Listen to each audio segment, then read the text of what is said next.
¿Cómo están? Bienvenidas y bienvenidos a un nuevo capítulo de Conversar es Natural, el podcast de AGN, donde vamos a conversar sobre energía, sobre gas natural, por supuesto, sobre el presente, sobre el futuro de nuestra matriz energética y de nuestro país. De nuestro país hoy día con un tema muy interesante también, por supuesto, ligado a la ingeniería, a la energía, y estoy justamente con ingenieros invitados a nuestro capítulo. ¿Cómo están? Claudio Sibach, bienvenido. Bien, muchas gracias por la invitación. ¿Qué tal? Muy bienvenidos los dos. Vamos a repasar un poquitito la historia y las carreras de nuestros invitados de hoy día. Claudio Sibach es ingeniero industrial eléctrico de la Universidad Católica, máster en Ingeniería Industrial de Stanford, actual decano de la Facultad de Ingeniería y Ciencias de la Universidad Adolfo Ibáñez. Ha liderado también iniciativas de energía, educación, modernización del Estado desde el sector público, también el privado, el académico y la sociedad civil. Fue presidente ejecutivo de Generadores de Chile entre el año 2015 y 2023. Así es. Y ahí desde ahí impulsó también el retiro del carbón y la transición energética, que es un tema, por supuesto, que vamos a estar conversando. Integra también el Consejo Nacional de Ciencia, Tecnología, Conocimiento e Innovación. Sí. Y Alfonso Salinas, ingeniero civil industrial de la Universidad de Chile, con estudios de posgrado en Cambridge, donde se doctoró en ética y en economía.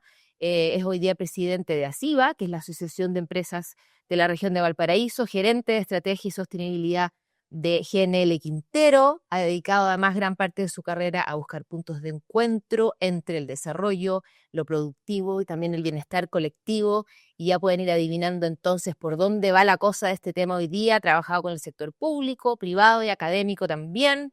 Fue parte de la formación de la institucionalidad ambiental de Chile, lideró planes de recuperación urbana en Valparaíso, ha impulsado proyectos de infraestructura energética clave para el país, de transición energética también, como el desarrollo del hidrógeno verde. Imposible mejores invitados para conversar de un tema que nos interesa mucho en nuestro podcast Conversar es Natural, que tiene que ver con los gremios y también con el bien común, porque no podemos olvidarnos de ese factor en todo lo que implica el desarrollo energético y la evolución energética de nuestro país. Entonces, quiero partir con Claudio, porque le di por ahí una frase que me imagino que es inspiradora para ti en muchos aspectos de tu carrera, que es de Max Weber, y que dice, la voy a leer textual: el hombre no habría obtenido nunca lo posible a menos que una y otra vez hubiera intentado lo imposible. ¿Cómo podemos conectar esa frase, Claudio, con el propósito y con la perspectiva que tenemos que tener para evolucionar energéticamente sin descuidar lo más importante, que es el bien común? Mira, oye, muchas gracias porque efectivamente esa frase, que yo tengo varias de estas frases al final de los correos, tiene que ver con una inspiración que creo que es fundamental en la vida. Yo aparte de ingeniero, me declaro montañista y creo que la montaña, más que por la belleza escénica de la montaña, mucho tiene que ver con la exploración y buscar empujar la frontera de lo posible, como lo plantea Max Weber.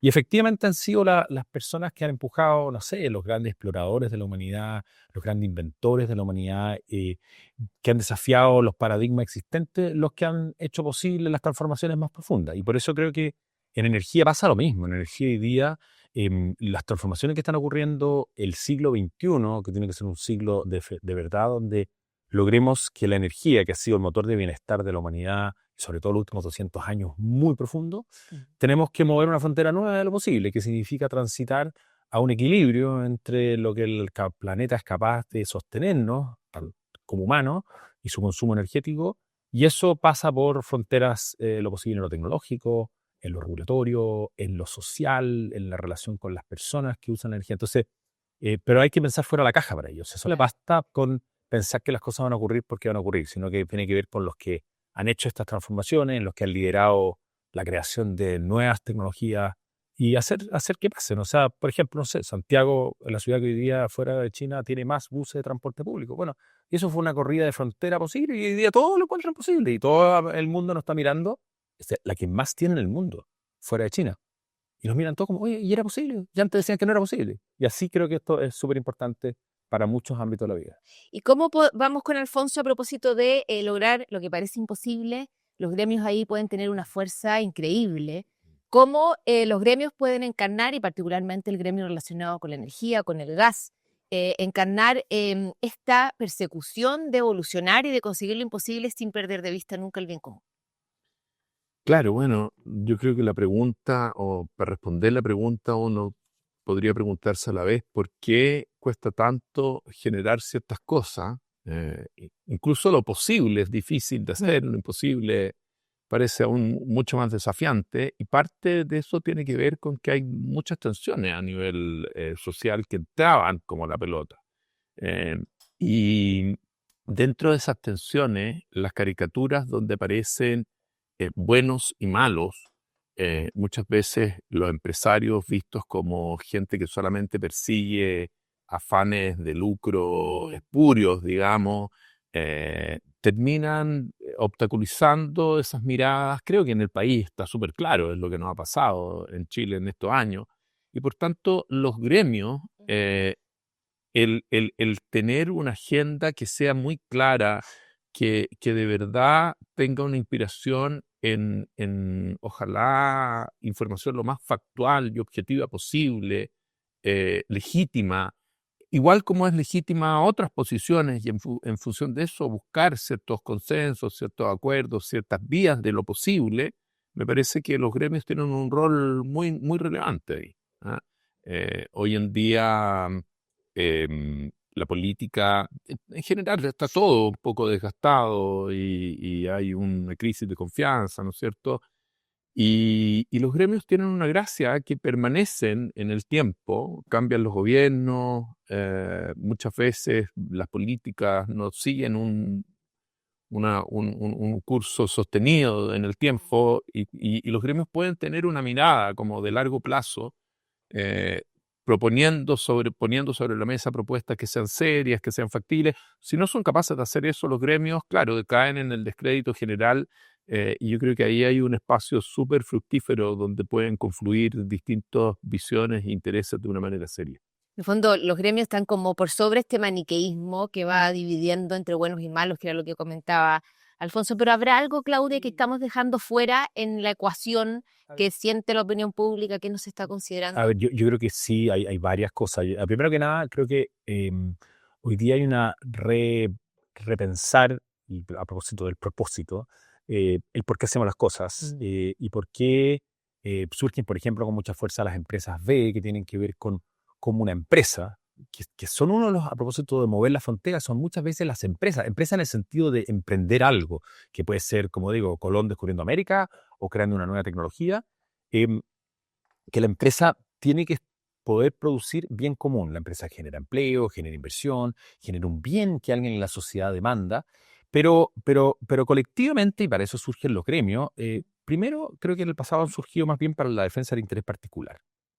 Y eso, eh, como decía Adam Smith, al poco andar, cuando un grupo privado se juntaba, a la segunda reunión ya no era por buenas razones. Eso es la historia antigua, y creo que los gremios modernos tienen que salir completamente de esa lógica, sino que al revés, un poco la lógica de las empresas B, reunir aquello que las empresas hacen y poner eso que hacen al servicio del bien común. A mí me tocó 8 años presidir el gremio de las empresas de generación eléctrica, y lo que las empresas de generación eléctrica producen es un bien, la electricidad, y lo que yo planteaba que nosotros como gremio, colectivamente, obviamente un gremio no puede reunirse, y han sido condenados algunos gremios cuando se reunían para fijar precios, fijar cuotas, todas esas cosas atentan contra el bien común y son un delito, de hecho.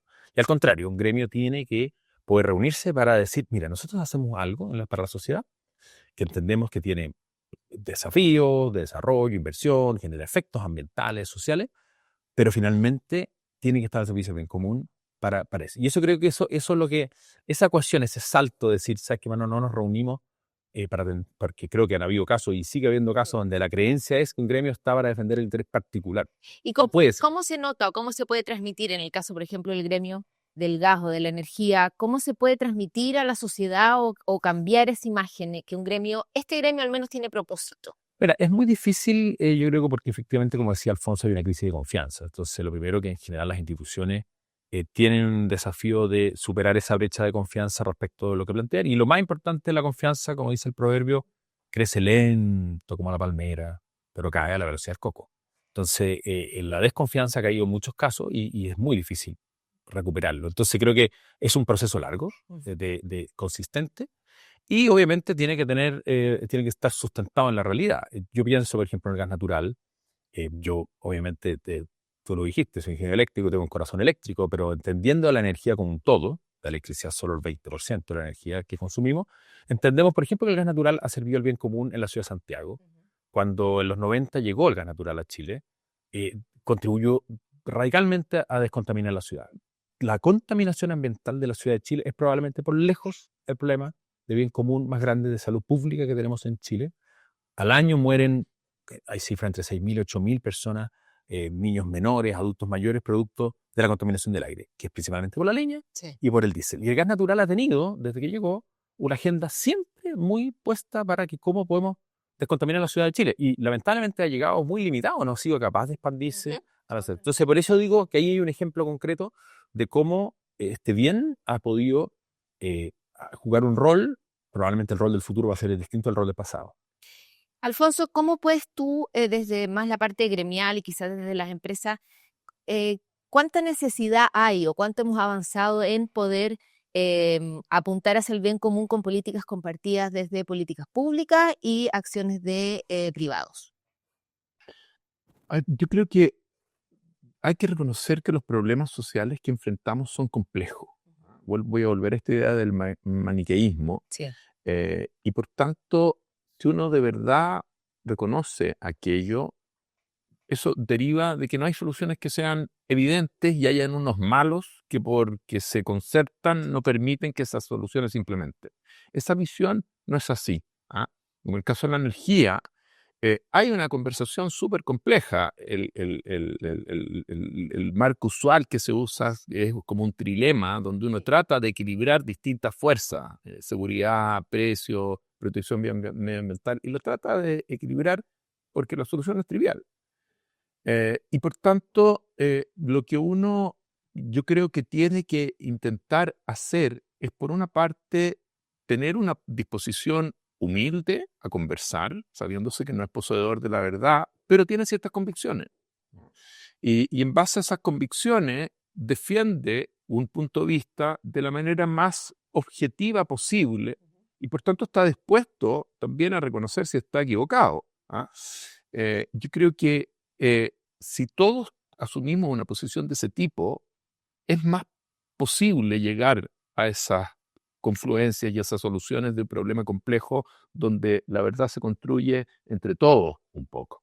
Y eso es lo que nos está faltando también, un poquitito de esa humildad o esa capacidad de decir, bueno, convénceme de que estoy equivocado. Yo creo que sí, yo creo que, y no solamente eso, sino que, claro, una visión muy de yo estoy en lo correcto, tú estás en lo equivocado. Y no solamente estás en lo equivocado, sino que eres mala.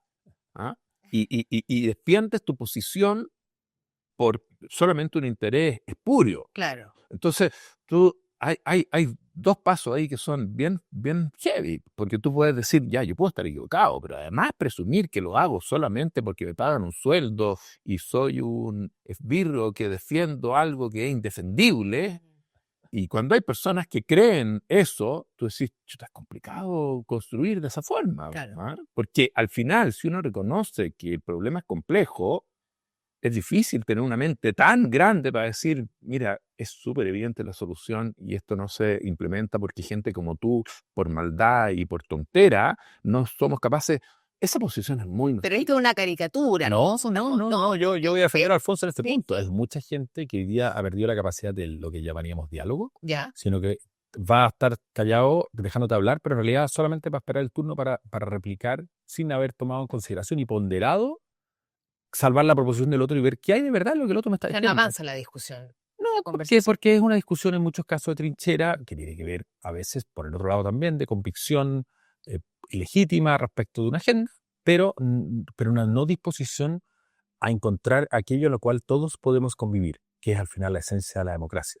Y que también tiene que ver, yo creo, con si pusiéramos realmente por delante el bien común, no hay mucho que discutir. En el fondo, acortar la brecha del acceso a ciertas energías, como renovar la matriz para todos. Sí, no, que tiene que ver, a ver, entre otros los sombreros que a mí me toca, yo soy el representante de América Latina y el Caribe para el Consejo Mundial de Energía, el World Energy Council, y Alfonso mencionaba este trilema energético. Sí.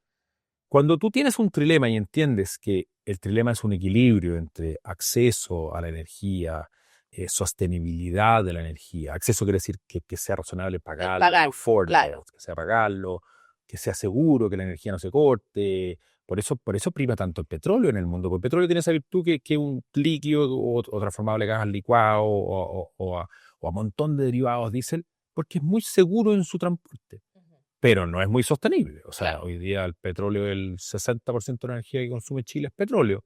Y no lo hablamos porque en realidad estamos tranquilos con que sea seguro y confiable y porque es más o menos barato, pero la sostenibilidad de eso, y al final el gran efecto invernadero, entre otros, para la contaminación de las ciudades, no nos quedamos calladitos porque nos conviene. Entonces cada cual en ese trilema habla un poco desde su propia curva de preferencias. Claro. Entonces es difícil tener una voz de la razón. Nosotros siempre en el WEC, en este World Energy Council, tratamos de ser the voice of reason, un poco de, pero hoy día, en el mundo de hoy, tratar de ser una voz de la razón, de la razonabilidad, no tener la razón, saber que no tengo la razón. Sí. Y de hecho es parte de la ciencia. O sea, a mí como decano en una facultad de Ingeniería y Ciencias, la esencia de la ciencia es permanentemente cuestionar tus propias razones y buscar nueva evidencia que pueda cambiar la razón que tú planteabas antes.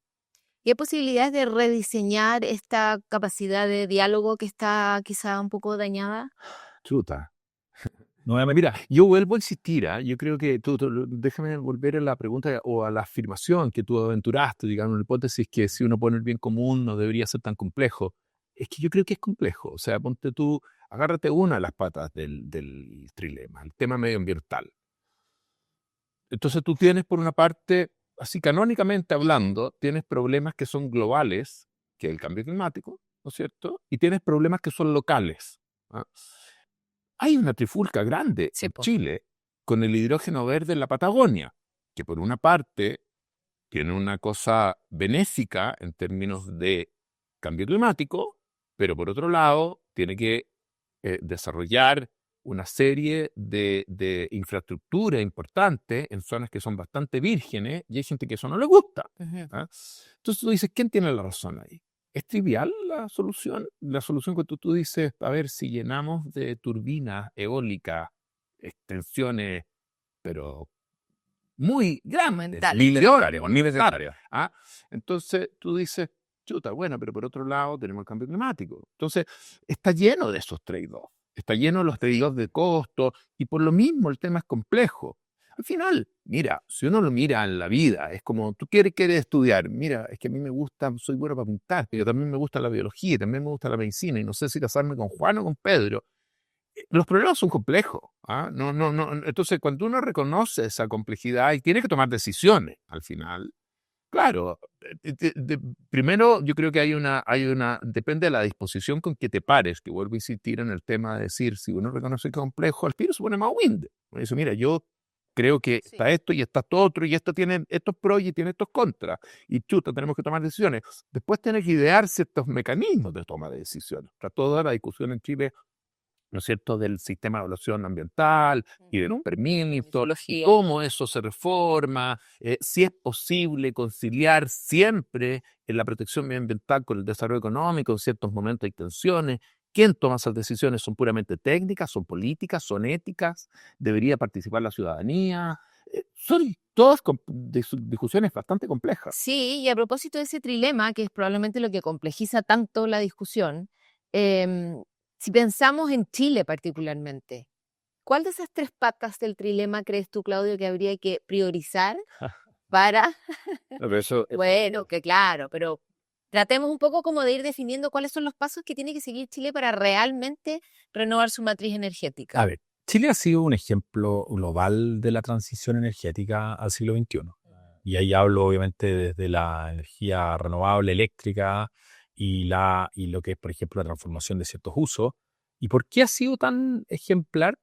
En parte porque durante mucho tiempo fuimos capaces de, por ejemplo, ser un país muy atractivo a la inversión, a la nueva innovación. Gracias a nuestro Tratado de Libre Comercio, aquí llegaban muy baratas las nuevas innovaciones tecnológicas, los paneles solares, las baterías, las torres eólicas, las tecnologías mismas de generación de gas natural u otras, siempre han llegado muy rápido y ha habido también una confianza a largo plazo en la inversión. Muchas de estas inversiones son muy intensivas en capital y eso requiere de invertir una mirada a largo plazo. Y eso también tiene que ver con el trilema. O sea, el trilema a corto plazo es distinto a la perspectiva del largo plazo.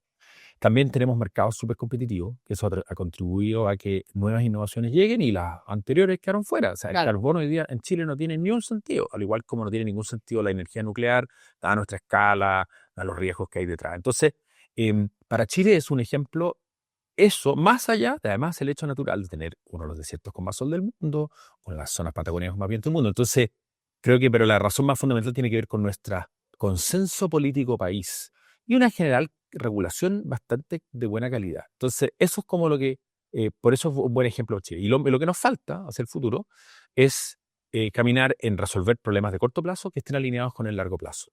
Pero no el cortoplacismo, creo que en eso nos tiene matado.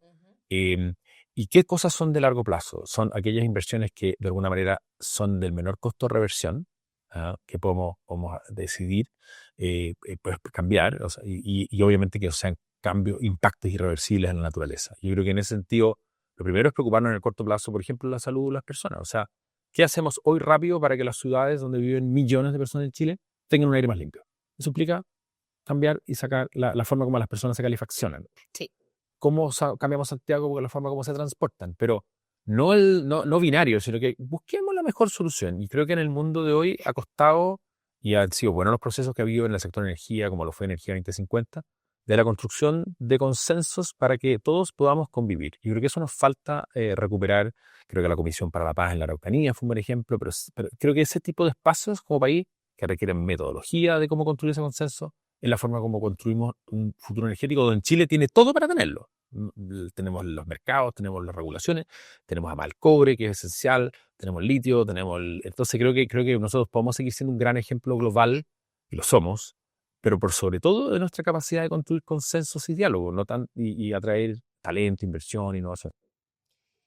¿Cuáles son las señales más optimistas? Hemos hablado harto de las dificultades, Alfonso. ¿Cuáles son para ti las señales más optimistas de que vamos por buen camino, de que se pueden lograr consensos? ¿O qué ejemplos podrías compartir para, en el fondo, transmitir esa esperanza de que vamos a lograr los objetivos que se ha puesto el país?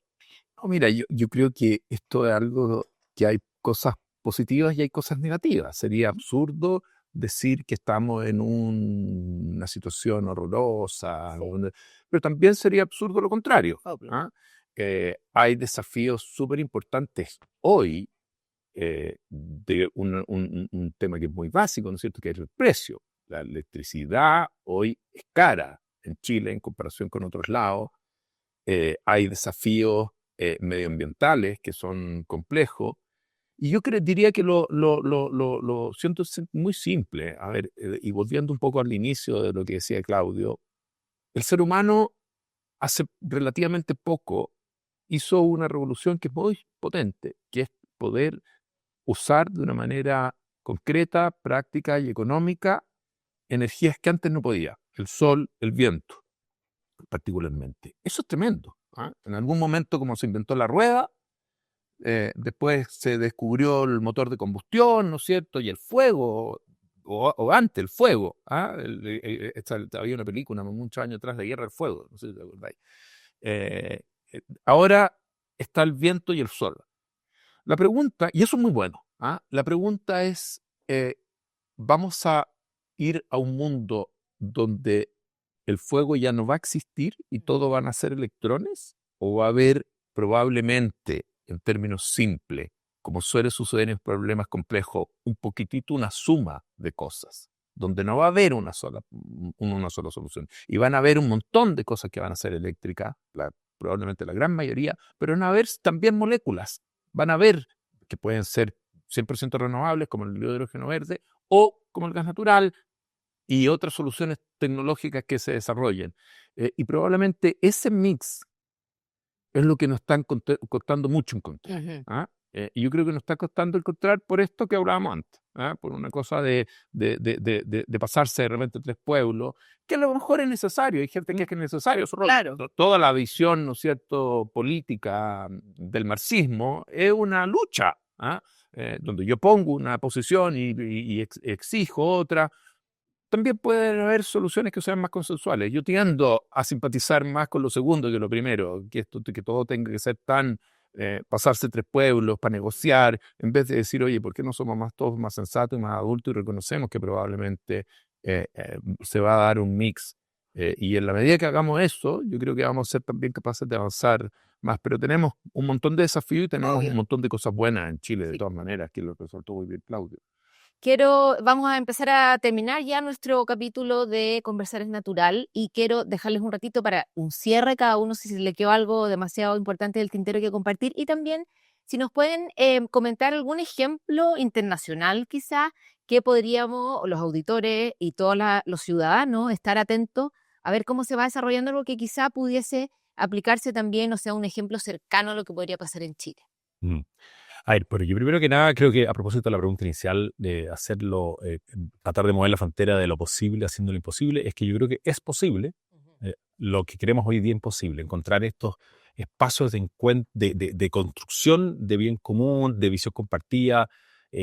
Yo participo en la Estrategia Nacional de Ciencia y Tecnología. Si queremos realmente un país más desarrollado, vamos a requerir inversión en educación, sobre todo escolar, en ciencia, tecnología, para que construyamos los bienes de bienestar, pero también incluyendo otras miradas de la sociedad, la humanidad, la ciencia social. Yo creo que es posible, a pesar de que hoy día pareciera imposible.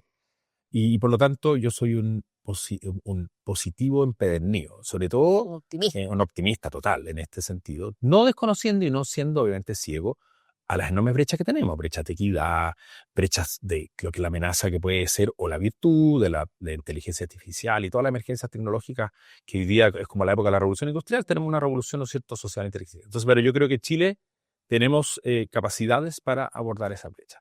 Lo segundo es que creernos que el cuento de que podemos ser un referente. Tú preguntabas cuáles son los referentes internacionales. Yo creo que nosotros, curiosamente, en energía, somos un referente internacional. Y somos un referente internacional en la adopción, que le mencionaba ya Alfonso, de la energía renovable. Somos el país que más rápido ha adoptado eso y más rápido redució las emisiones del sector generación del mundo. El más rápido adoptor de bien público, como es el transporte público, eléctrico, como la ciudad de Santiago, y ojalá se expanda a todas las regiones de Chile, más y más, y eso es un referente para otros países, y nos vienen a ver, y el ministro de Transporte, Juan Carlos Muñoz, va y lo muestra en el mundo. Entonces, y los fuimos pioneros en la regulación energética. Entonces, creo que no tenemos que desconocer que somos en esto. Lo que tenemos que jugarnos es jugarnos más por seguir atrayendo talento, crear talento en Chile, que ha sido probablemente la gran virtud chilena. Y obviamente yo siempre me muevo por lo que pienso en mis hijos. Sueño con estas ciudades que podamos tener un cielo prístino, transparente, que implica en realidad la práctica que estamos respirando un aire puro, que la naturaleza, que podamos conservar cierta la biosfera mucho más, y eso implica tanto la conservación planetaria, y ahí Chile puede jugar un rol súper grande planetariamente, con la conservación más inmediata de la naturaleza local. Entonces, esa conciliación creo que es posible, creo que Chile tiene todo para hacerlo, pero necesitamos hacer esto imposible de creer que hoy día lo más revolucionario es no poner los extremos sobre el día, sino tratar de construir los consensos. Perfecto, Claudio, muchas gracias. Alfonso, sus palabras para el cierre. Bueno, sí, yo creo que lo que dice Claudio es cierto en términos que es difícil buscar referentes porque Chile está muy avanzado en esta medida, ¿no? En tema energético. Creo que nosotros tenemos desafíos grandes en el país en general. El tema de la energía es imposible de disociarlo, y el tema medioambiental de todo lo demás, de los temas de pobreza, los temas de salud, de los temas de los problemas en el sur, en fin. Las sociedades que progresan son las sociedades que son capaces de ir desatando los nudos que tienen, y son capaces de la energía que se gasta, que se ocupa en tratar de resolver, produce resultados, si no queda con la pelota trabada toda la vida. Si esto fuera un partido de fútbol, en muchas cosas en Chile estamos con la pelota trabada y ese es como los monitos animados que corren pero no avanzan. Nosotros tenemos que volver a ser capaces de traducir esos esfuerzos en resultados. Y en el caso particular de la energía, y cerrando el podcast de AGN, yo diría que, claro, tú agarras, ponte tú el tema de los buses, que decía Claudio, que Chile tiene una cantidad de buses eléctricos que se destaca a nivel mundial, pero tiene muchísimos más buses a diésel que buses eléctricos. Y tú dices, bueno, tiene gas natural, está el gas natural argentino, está el gas natural GNL, que obviamente es mucho mejor que el petróleo. Entonces, yo creo que en términos prácticos, uno dice, ese tipo de cosas se podrían incentivar. ¿Y por qué no se incentivan? Yo creo que en parte por lo que estamos hablando, por visiones muy maniqueas, donde hay una sola solución buena y al final se mantiene un status quo que termina eventualmente siendo paradójicamente peor. En el sector eléctrico, por ejemplo, una de las pesadillas del sector eléctrico es que al final, en ciertas situaciones, se termine quemando diésel. Eso termine respaldando la matriz y tú saques el carbón y termine quemando diésel. Entonces tú dices, ¿cómo evitamos ese tipo de situaciones que son paradojales y buscamos ciertas soluciones que al final a lo mejor es enemigo de lo bueno y hacemos cosas más prácticas, más pragmáticas y de esa manera vamos desatando nudos de una manera más humilde y no sé, pues, vamos avanzando de esa forma. Muy bien, muchas gracias Claudio Sivag, Alfonso Salinas, que estuvieron participando en este capítulo de Conversar es Natural, un llamado al diálogo, al bien común y también a ir desatando los nudos para que sigamos avanzando en energía en nuestro país. Muchas gracias por venir y por acompañarnos.